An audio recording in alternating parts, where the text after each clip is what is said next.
मुख्यमंत्र्यांच्या भेटीनंतर विजय शिवतारे यांच्याशी पुण्यात आता आपला प्रतिनिधी मंदार गोंजारी संवाद साधतोय. पाहूया.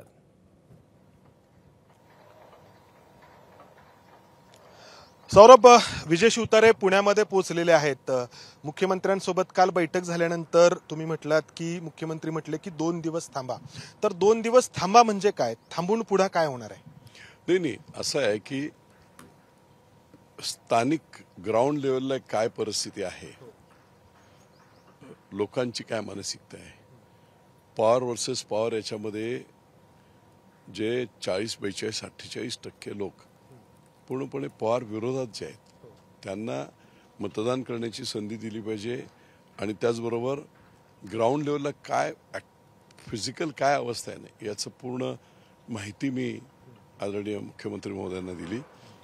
आणि त्याच्यामध्ये महायुतीचं जे काही आपलं प्रयोजन आहे की याच्या माध्यमातून जे काही इप्सित साध्य करायचं आहे ते कसं होणार नाही याबद्दलची ग्राउंड रियालिटी मी त्यांना समजावून सांगितली. आणि त्याच्यानंतर की बाबा हे आता मी पुढे गेलेलो आहे, परंतु तरी आपण विचार करावा, महायुतीने देखील विचार करावा, अशा प्रकारची विनंती आम्ही सर्वांनी, सगळे इलेक्टेड रिप्रेझेंटेटिव्ह, जिल्हा परिषद सदस्य, तालुका पंचायत सदस्य, सभापती, नगरसेवक, असे सगळे प्रमुख कार्यकर्ते आणि प्रमुख पदाधिकारी असे गेले होते. त्यांना आम्ही समजावून सांगितले. ठीक आहे म्हणे, मी सर्व चर्चा रिपोर्ट अमुक घेऊन काय करता येईल, काय इतर नेत्यांशी. याचा अर्थ की महायुतीमध्ये ही जागा शिवसेनेला, म्हणजे एकनाथ शिंदे यांची जी शिवसेना आहे तुमची, धनुष्यबाण, याच्यावरती लढवली जावी अशी एकंदरीत तुमची मागणी आहे. नाही, असा एक ग्राउंड रियालिटी मी सांगितलं आणि मग त्याच्यानंतर सगळ्या नेत्यांनी एकत्र बसून विचार करावा त्याच्यावर. ठीक आहे, आता ती सीट राष्ट्रवादीची सिटिंग सीट आहे, तो भाग वेगळा, परंतु शेवटी जिंकणे हा जो निकष असेल सर्वच ठिकाणी जो बोलला जातोय, अगदी वरिष्ठ नेत्यांपासून शीर्षस्थ नेत्यांपासून अमित शहा असतील, पंतप्रधानपर्यंत, आणि सर्वच की जिंकणे हा निकष आहे. तर आमची बाजू आणि मतदारसंघातील काय परिस्थिती त्यांना अवगत केलेली आहे. सुप्रिया सुळेंचा पराभव घडवून आणणं ही महायुतीची सर्वात मोठी प्राथमिकता आहे. आता प्राथमिकता जर पूर्ण करायची तर मग उमेदवार सुनेत्रा पवार असायला हव्यात की विजय शिवतारे, असा काही त्याच्यामध्ये खल. मी ग्राउंड रियालिटी सांगितली आणि मग ते इतर नेत्यांशी बोलतील आणि निर्णय घेतील. तुम्हाला काल मुख्यमंत्र्यांनी 7 तास वेटिंग वरती ठेवलं का, अशा स्वरूपाच्या बातम्या आल्या? काय नक्की घडलं? बातम्या काही देत होतो. मी 3 वाजता मला बोलवलं होतं, मी 3 वाजता बरोबर पोहोचलो होतो. मुख्यमंत्री महोदय ठाण्यामध्ये होते, राज्याचे मुख्यमंत्री आहेत, आचारसंहिता 2-4 दिवसामध्ये लागणे, लोकहिताचे अनेक निर्णय त्वरित नाही घेतले तर 2-3 महिने अडकले जातील. आणि म्हणून दिवस रात्र काम करणारा माणूस मी 5 तास 7 तास बसलो तर काय हरकत आहे, त्याची बातमी नाही होऊ शकत. हे चुकीचं आहे काही मीडियाने करणे. सगळं काम संपल्यानंतर ते आल्यानंतर मला बोलवून घेतलं. 1.5 तास चर्चा झाली, 1.5 तास सगळ्यांचं ऐकून घेतलं. तळागाळातला हा माणूस आहे, बारीक सारीक कार्यकर्ते, त्यांनी सगळ्यांचं म्हणणं त्यांनी ऐकून घेतलं.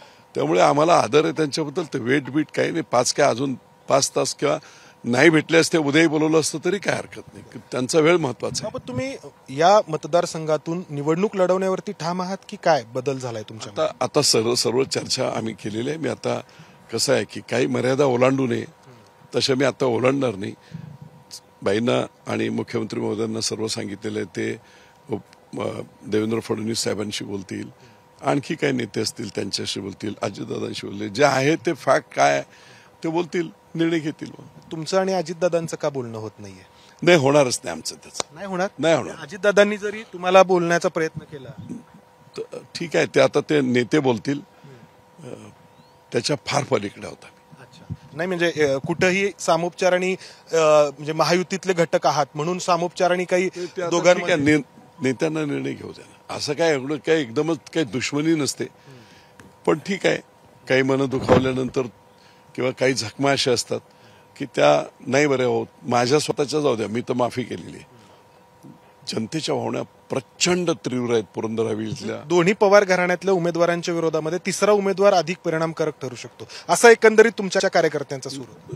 ते आता आम्ही सांगायचं ते सांगितलं. धन्यवाद. तर विजय शिवतारेंचं म्हणणं आहे की त्यांनी मुख्यमंत्र्यांना जे सांगितलेलं आहे ते हेच आहे की पवारांच्या विरोधामध्ये म्हणून जो काही मतदार आहे बारामती लोकसभा मतदारसंघातला त्याला एकत्र करायचा असेल तर काही वेगळा निर्णय घ्यावा लागेल. अर्थात हा निर्णय विजय शिवतारे यांच्या पातळीवरती नसेल, तो जे पक्षाचं वरिष्ठ नेतृत्व आहे अर्थात मुख्यमंत्री एकनाथ शिंदे आणि त्यानंतर अर्थात देवेंद्र फडणवीस यांच्या पातळीवरती होणार आहे.